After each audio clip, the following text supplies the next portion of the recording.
Bismillahirrahmanirrahim. Today we are going to study our fourth lesson, that is Take the Plunge, and it is written by Gloria Emerson, and this essay is basically a narrative essay, and the writer has shared her own experience of taking plunge from a plane. It was usually men who asked me why I did it. Some were amused, others puzzled. I did not mind the jokes in the newspaper office where I worried about whether I left the building by window, roof, or in the elevator. The truth is that I was an unlikely person to jump out of an airplane, being neither graceful, daring, nor self-possessed. I had a bad back, uncertain ankles, and could not drive with competence because of deficient depth perception and a fear of all buses coming toward me. A friend joked that if I broke my bones, I would have to be shot because I would never mend. I never knew why I did it. It was in May, a bright and dull May, the last May, that made me want to feel reckless, but there was nothing to do then at the beginning of a decade that changed almost everything.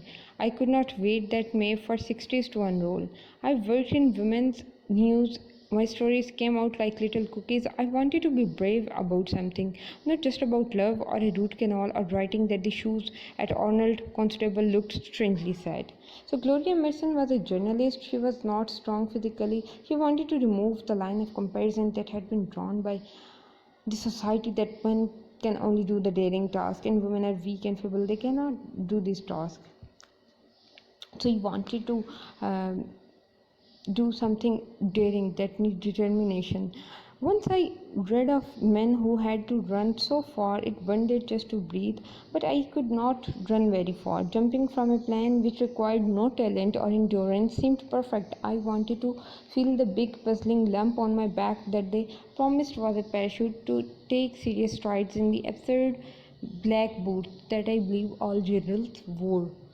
I wanted all of it, the rising of a tiny plane with the door off, the earth rushing away, the plunge, the slap of the wind, my hands on the back straps, the huge curve of white silk above me, the drift through the space we call sky. It looked pale green that morning. I fell into it, not the baby blue I expected. I must have been crying. My cheeks were wet. Only the thumbs of a wild heart made noise. I did not know how to keep it quiet. So she wanted to do something enduring. She wanted to jump from a plane and experience it. She was so excited to experience this new idea. That May, my mind was as clear as clay. I did not have the imagination to perceive the risk, to understand that if the wind grew nasty, I might be electrocuted on high tension wires, smashed on a roof, drowned in water, hanged in a tree. I was sure nothing would happen because my intentions were so good. Just as young soldiers start out certain of their safety because they know nothing. Friends drove me to Orange, Massachusetts, 70 miles west of Boston, for the opening of the first US sports parachuting center where I was to perform. It was the creation, the passion of a Princetonian and ex-Marine named Jacques Easton, who organized the first US jumping team in 1956. Parachuting was as safe as swimming, he kept saying, calling it the world's most stimulating and soul-satisfying sport. His center was for competitions and the teaching of skydiving. Instead of hurtling toward the earth, skydivers maintain a swan dive position, using the air as a cushion to support them while they maneuver with leg and arm movements until the drip cord must be pulled. So Jacques Easton had opened the parachute jumping school for any kind of layman. His motto was that parachute jumping was as safe as swimming. He considered it the most satisfying sport in the world.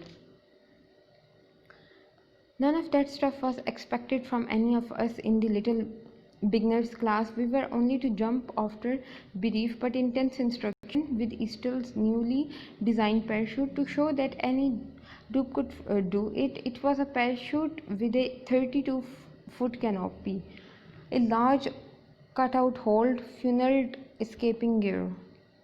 You steered with two wooden knobs instead of having to pull hard on the back straps or risers.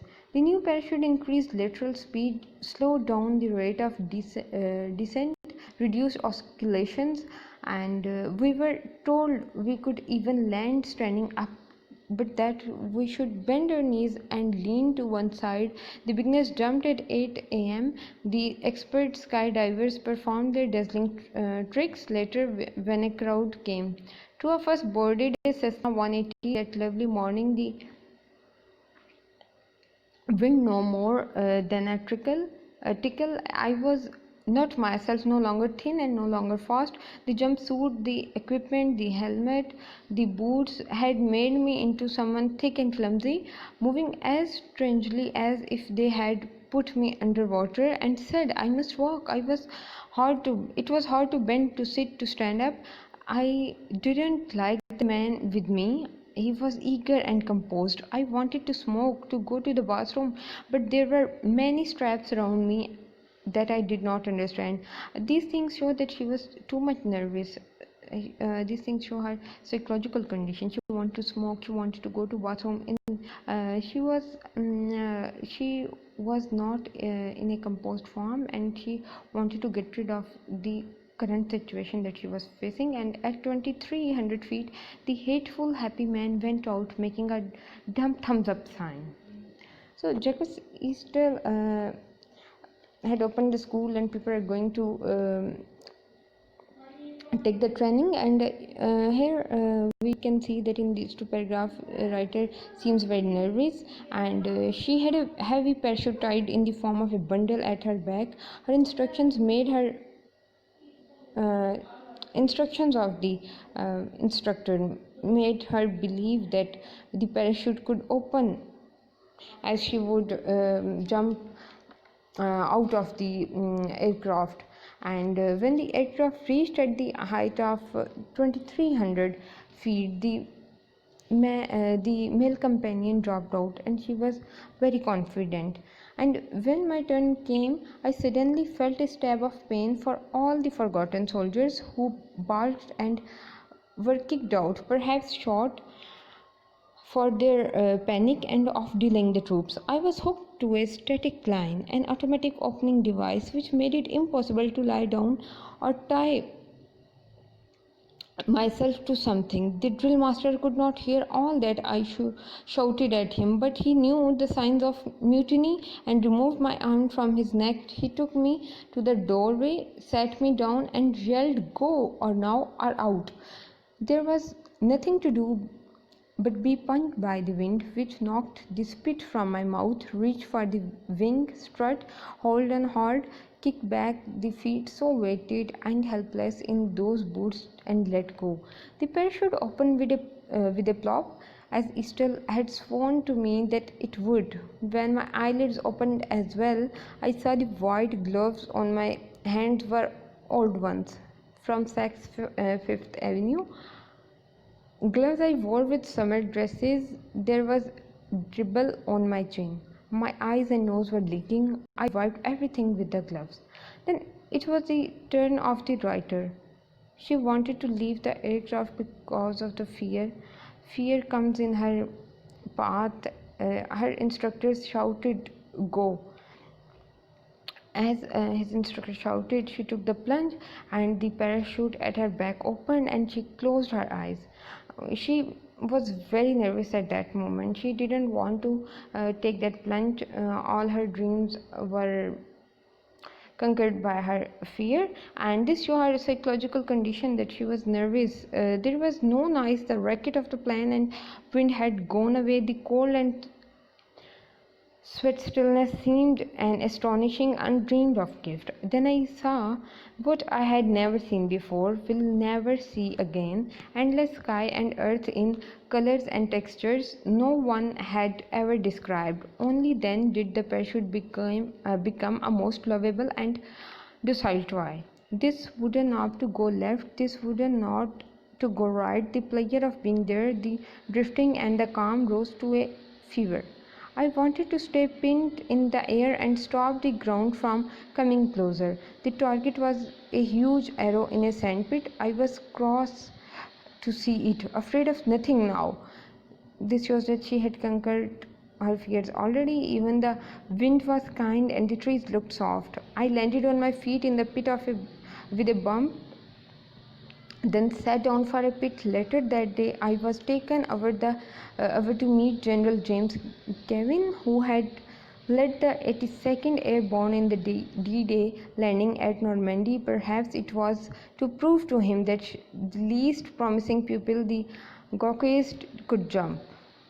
It did not matter that I stumbled and fell before him in those boots which walked with a will of their own. Later, Mr. Easterl's mother wrote a charming note of congratulations. Everyone at the center was pleased. In fact, I am sure that In fact, I'm sure they were surprised. Perhaps this is what I had in mind.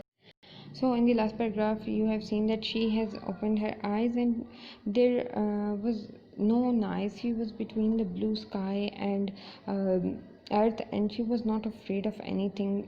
Parachute just became a toy in her hands, and wherever she wanted to move the parachute, she could move in that direction. And the wind seemed to be kind, and she wanted to stay in the air because she had conquered her fears. And at the end, she found the chance to meet the general. And so the theme of the essay, you have seen that determination is the key to success. If you're determined and you have the self-confidence, you can remove all the obstacles that are in your way, and you will fulfill your all the dreams one day. So this was basically the theme of the essay. So now you have to do the exercise of this lesson on your own.